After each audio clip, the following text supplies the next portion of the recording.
Noong 2011, last week of February, umuwi ako ng bahay.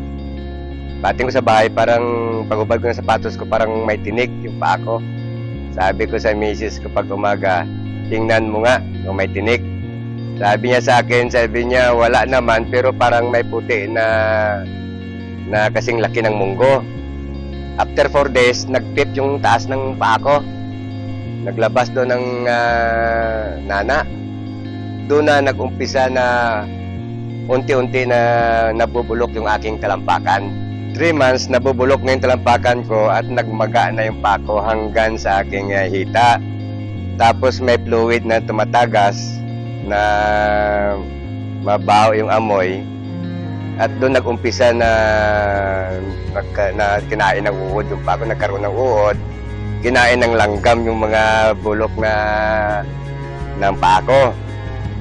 Ngayon, mga 6 na buwan ako naghiga, ko Diyos ko, kung kunin mo na ako, sabi ko, nakahandaan ako, huwag mo naman akong perapan. Dahil yung mga malalakas na pinreliver na tick ko, almost 30 minutes lang, yan na naman, 24 hours na nagkikirot yung paa ko. Ngayon, pag umaga, sabi ko, tanggalin mo lahat ng iniinom ko na mga gamot. At nakahandaan ako. Mga first week ng July, pumunta sa akin yung aking member na distributor ng M-Global, Mrs. Manoxol, nagpapirma ng papeles. Dahil pati mata ko nung kaikling panahon, nag-blackout na rin. Hindi na ako kita. Ngayon sabi niya sa akin, Pres, bakit hindi ka mag-try ng produkto na M-Global? Sabi niya yung C24/7. Sabi ko sa kanya, ano ba yan? Sabi niya, food supplement. Pag umaga, sabi ng misis ko, alis muna ako. Pagbalik niya, may dala siyang isang karton na 24/7. So sabi ko, ano ba klase mag-inom nito? Sabi niya, isang kapsula, araw-araw sa loob ng, parang 3 araw at ayon kung hindi ako magkamali. Sabi niya, 2 sa loob, sabi niya, ng 4 na araw. 4, sabi niya, sa loob ng 4 na araw at magbalik ka sa isa-isa. Nung maubos na yung isang box ko, nakapangutang ata si Mrs. ng isang box pa ulit. Tapos si Mrs. Maxwell naman bumalik sa bahay at sinabihan niya ko, Chris, litratuhan kita. Eko, bakit? Sabi niya, ilalapit kita sa niya kay Ma'am Sheila Sanawan, baka matulungan ka. So hindi ko na in-speak na tulungan ako dahil di ko naman kilala. Ikalawa, hindi naman ko membro ng M-Global. Mga 4 days dumating yung supply na binigay sa akin, 3 24/7 na box, 3 pulidos, 3 rin na Restolite. So ininom ko yun every 4 hours, isa. Ganun ang routine sa loob ng mga 2 months. After 2 months, sabi ng misis ko sa akin na parang natutuyo, sabi niya, yung sugat mo sa palibot. Hindi rin ako nag-make dahil hindi ko naman makita. Tapos yung aking paningin, mga 1 pa, medyo nakikita ko na yung tao.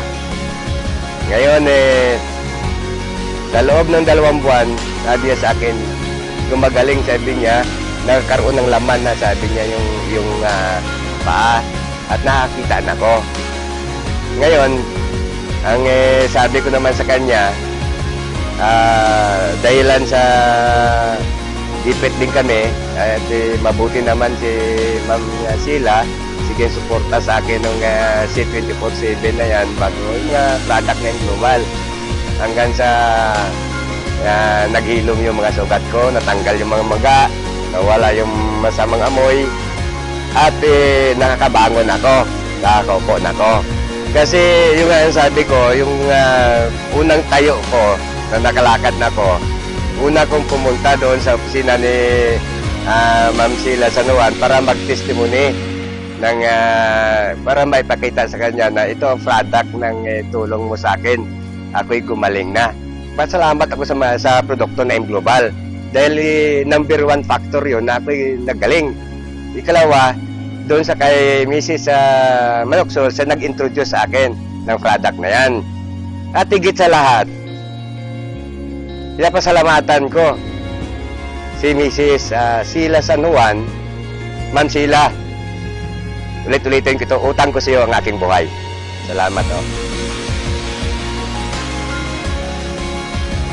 Ako si Mr. Berilio Ligarde, 60 years old. Ito ang kwento ng aking buhay.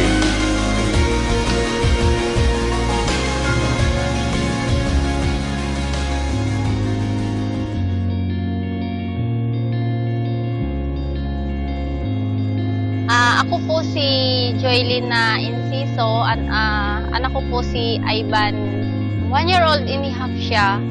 Normal siya. Tapos nahulog siya sa bronchopneumonia yung ubo niya. Dinala na namin siya dito sa puerto. Kumbaga parang nawala na siya ng malay.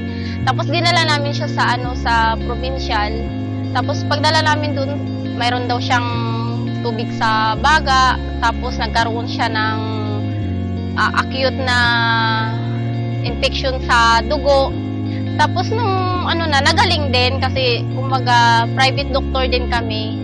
Tapos yung 1 month kami doon sa provincial.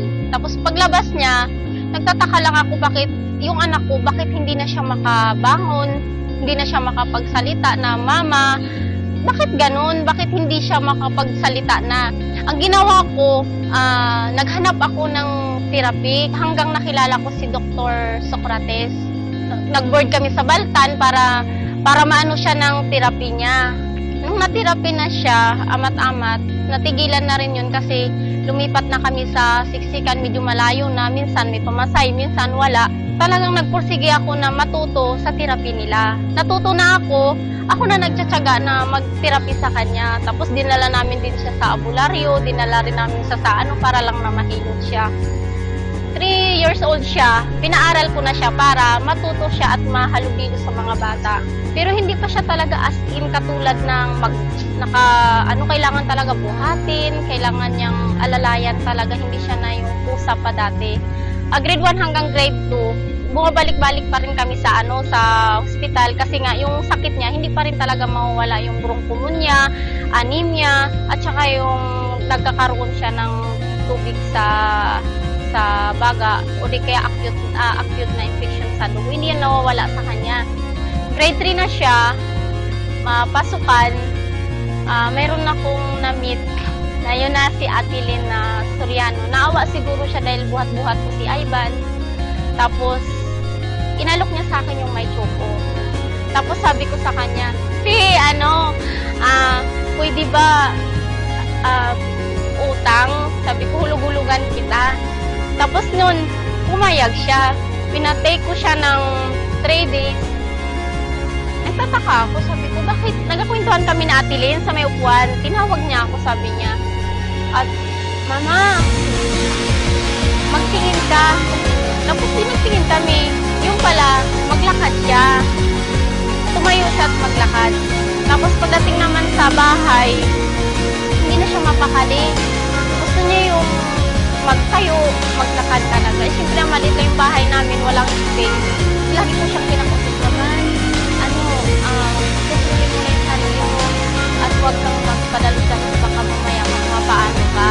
Tapos nung tuloy-tuloy na yung may choco niya hanggang naubos na, nagpursige na talaga siya na maglakad. Dinala namin sa sports complex para maglakad siya hanggang nakalakad na siya ng 10 hakbang. Tapos pagdating naman sa bahay, ganun din, hindi na siya mapakali. Hanggang inalok na naman sa akin ni Ate Lynn yung pulitos at saka yung complete. Pinainom ko rin naman sa kanya. Tinuloy-tuloy ko yun hanggang ngayon. Yun ang nakikita kong malaking improvement na sa kanya.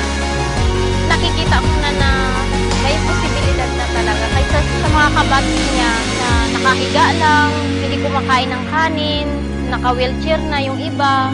Ang gusto ko lang pasasalamatan talaga yung Team Global. Kung bakit tumating sila sa buhay namin. At lalong-lalo na kay Ate Lynn Soriano at sa staff ng Team Global, kay Ma'am Chi, na tinulungan niya rin kami para makasurvive si Ivan sa case niya na cerebral palsy. Sa tulong niyo po na kung hindi dahil sa M Global, hindi po bumangon yung anak ko at nagpursiging maglakad. sa ngayon, diretso-diretso pa rin ang pagtitake ni Ivan ng complete, kulidos, at saka yung may chuko, para unti-unting makaka-recover yung katawan niya. Itutuloy-tuloy lang namin yung complete at saka yung ibang products na makakatulong sa kanya. Ako po si Joylyn Enciso, 30 years old. Ako po yung nanay ni Ivan Enciso. Ito po yung kwento ng aming buhay.